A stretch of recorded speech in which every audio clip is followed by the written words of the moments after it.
So this is one of the projects that I'm dealing with currently. So this is a Mercedes C200.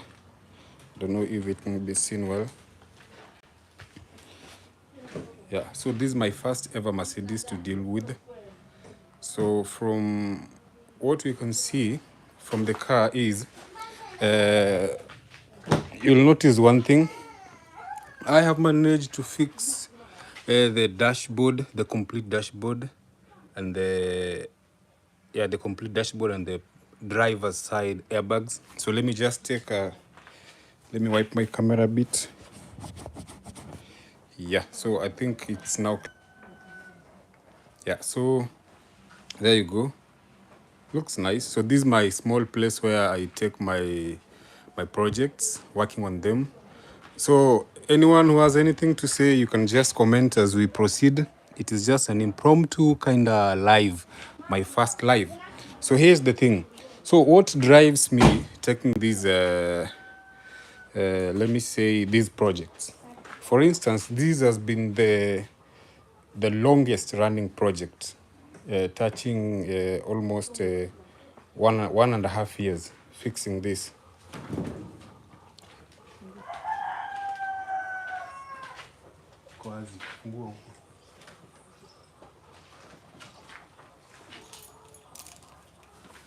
Yeah, so this is where the damage was, as you can see.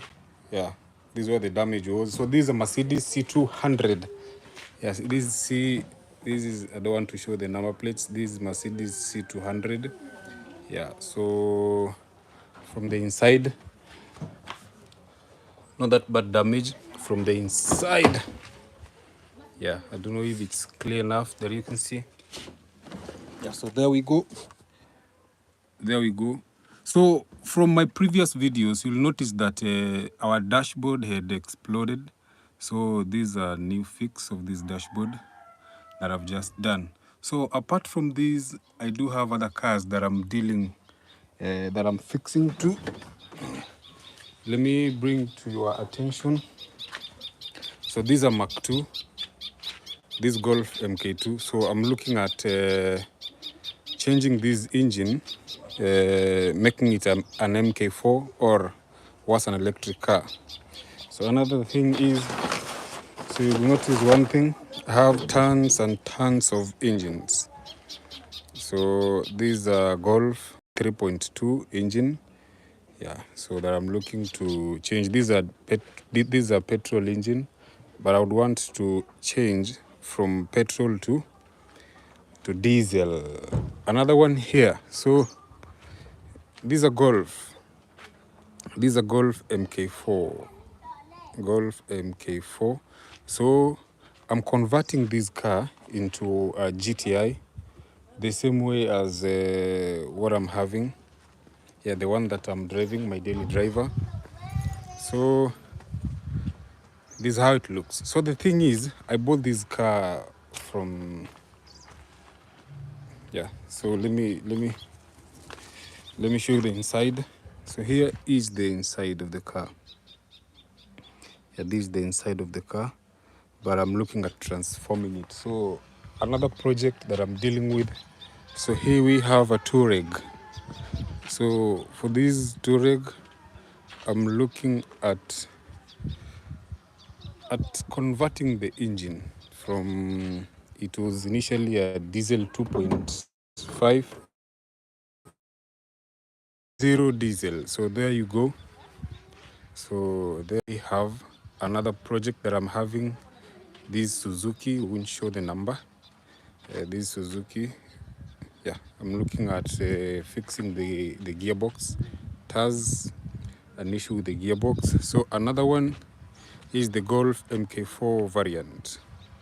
Yeah, so I converted this car from an automatic to a manual engine.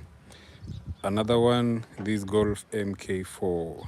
Yeah. So for this Golf MK4, I converted the engine from a 1.6cc engine to a 2-liter engine. So still underway as you can see. So these are the remaining things that I will change. Another one there. So these Golf, not a Golf, these are Touareg. Yeah, Touareg, preferably I'm putting in a 2.5 diesel engine. Yeah, so if I can just show you, everything is underway. So fixing some little things as far as the damage was concerned. So I'll be putting in this window, the drivers, yeah, and things. So now there goes, this is my daily driver. So this is my daily driver, the car that I drive. I go to look for deals. This is like my toolbox with everything in it. So now we can get started. So let me look for a place and sit. Yeah, so let me open this car.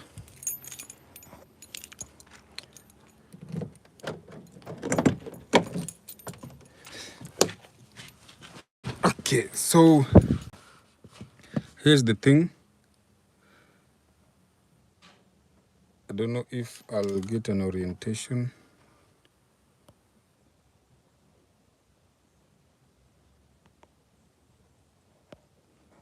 Yeah, so I'm trying to,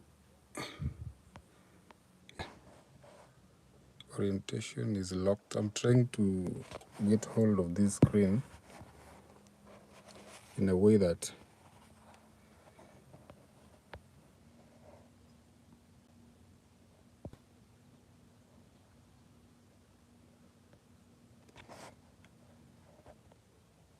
okay, so there we go. So one thing about this craft that I'm doing, yeah, I learned about dealing with these cars. Yeah, I saw this from a neighbor who was doing this, a neighbor who was doing it passionately, and I decided to ask on how I can get into flipping cars, fixing cars, as far as trying to make a living is concerned. So let me get into another car. I think this the lightings here are not that friendly.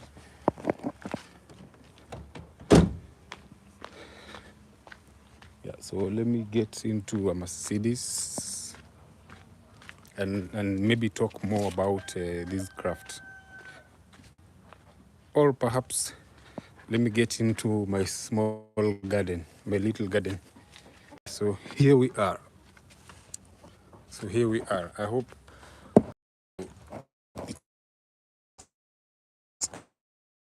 clear. I don't know what will hold my.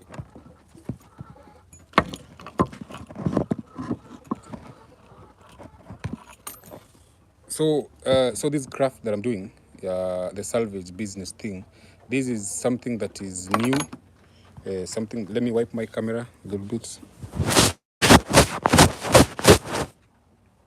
Perfect. Now there we go. So this is a craft that I learned from a neighbor who just showed me. I was interested. They were flipping cars. Yeah. So as they were flipping cars, I tried and took it as a challenge to learn how to fix these cars. Coming from a point of not being a mechanic, yeah, so I had to learn things from scratch.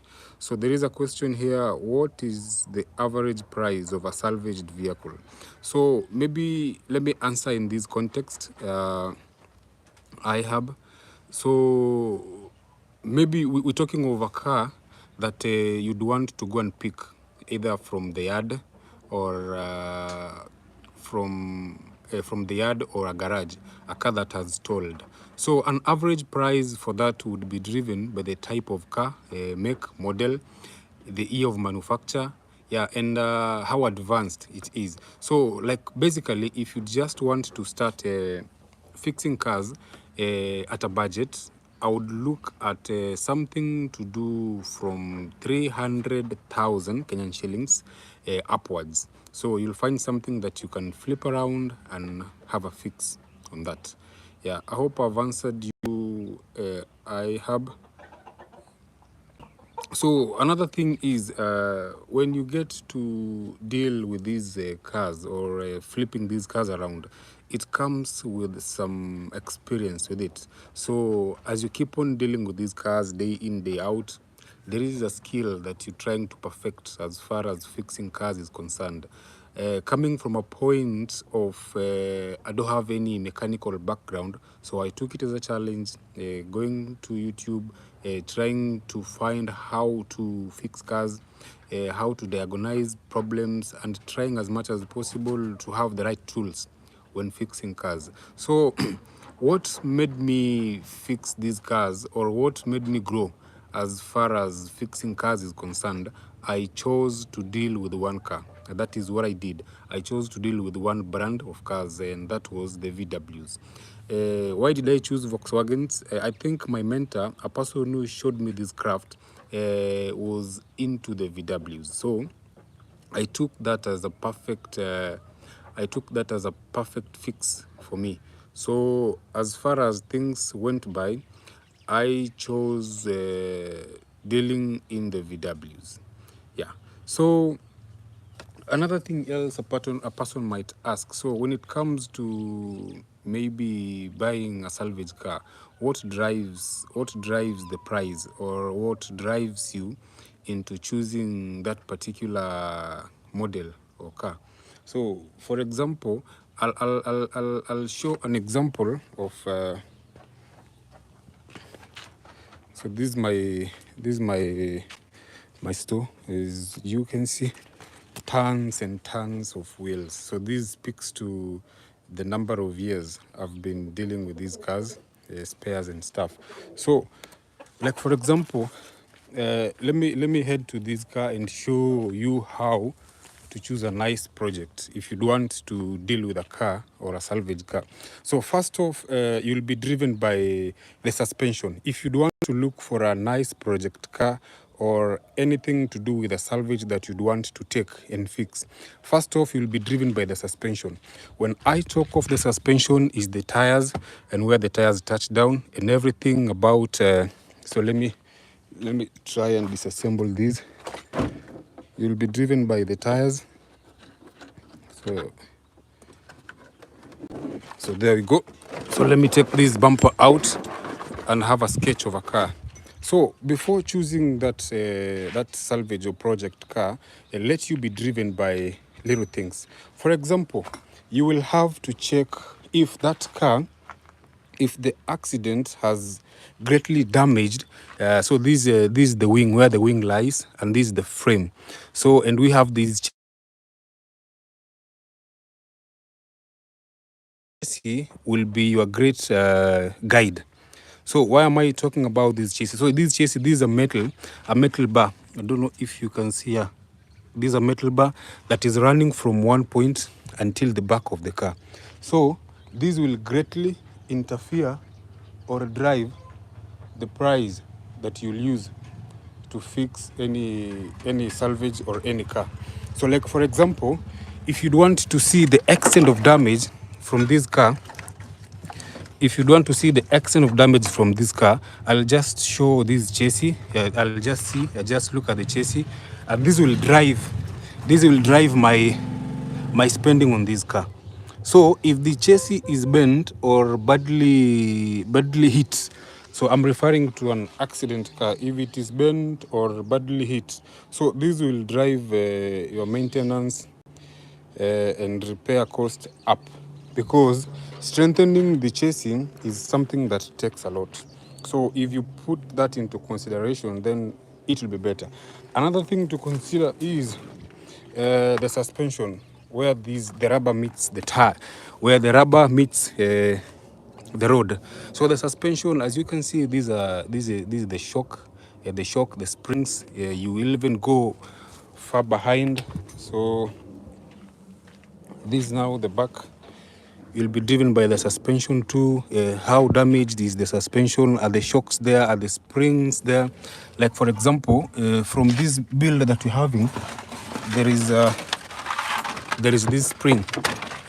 What is the condition of the spring? How bad is the suspension hit? Because what will drive what will drive your price as far as buying these cars is the suspension. The suspension is the most expensive component when it comes to fixing these cars. So let me show you an example of a car with no suspension. So these are Touareg 7L body. So I recently took this project, and you'll notice one thing. When I talk of the suspension, the whole suspension component is missing from this car. So this will drive my cost high fixing this. So even the shaft, you can see the shaft is missing. The shaft is missing. The whole assembly of this car is missing. So this will drive my cost high. If I would want to take this as a fix, or yeah. So another thing to consider that I saw, this back wheel, you'll notice that so another thing is the interior. So let me show you the interior of another car. So these are Volkswagen 2. Let me show you the interior. So this is the interior. So the interiors are driven by many aspects. Like for example, if you find a car, maybe a salvage car, whose interior, the airbags and the passengers' airbags are all popped up, that will drive your cost up fixing that car. So this is just an example of the interior. I've managed to fix this interior. As you can see with writings on it, this is a new interior that I've just fixed. Not the interior, the dashboard. When the dashboard, the airbags, when I talk of the airbags, I'm talking on these. If these airbags are out or have popped out, so this will drive your costs, because there are some cars which you won't only have that chance to fix that airbag, but the whole dashboard assembly, just as I did. I don't know if I have that dashboard assembly fixed. Yeah, so that is another thing to consider.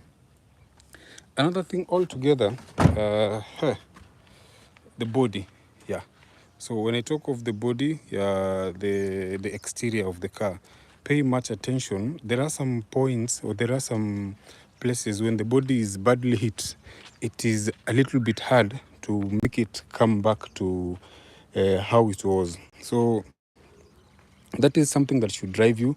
I prefer cars which have a collision from the front as compared to those that have a collision from the back. Because from the front, you can replace the whole front assembly, as compared to the back, won't be possible. So that said, let me go back to the Mercedes. So for the Mercedes, these are C200.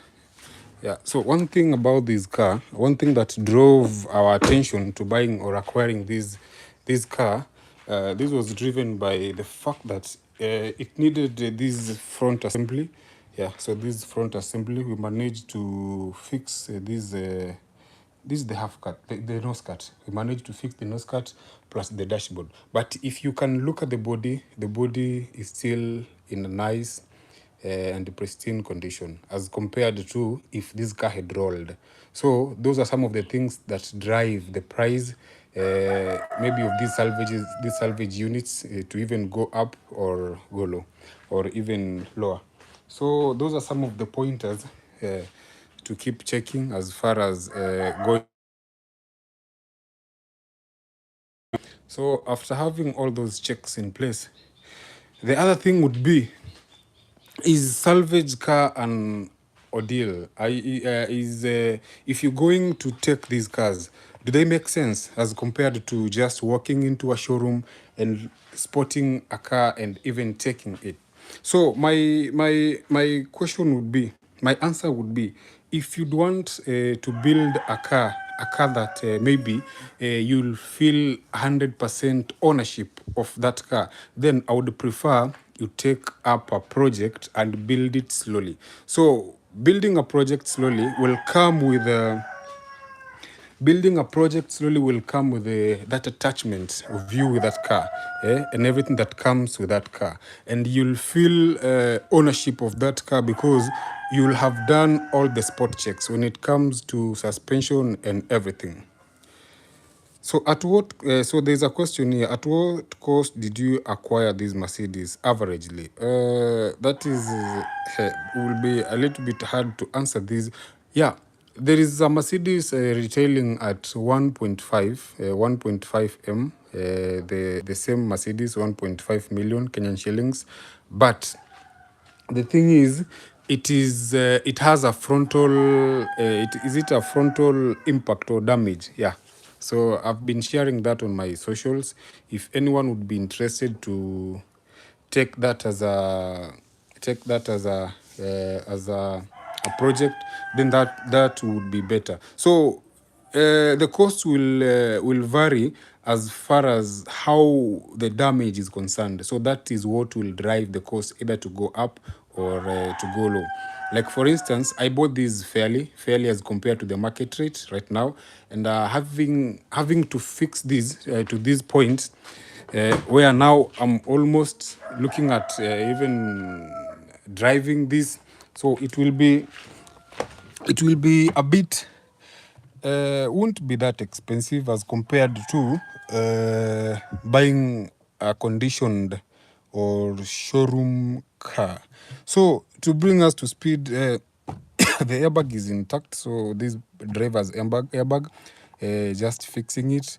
Yeah, the car. Yeah, I'm at the last stage of having the car hit the road. So that is what I'm trying to work on. I'm trying to work on that and have the car hit the road as soon as possible. So that's it. Unless there is a question that that might need my attention. So this was my first live. I was just trying to test and see if in the future I'll be holding lives as compared to shooting, editing and shooting videos. So let me see how this will turn up. So until next time, it has been Investor Salvage.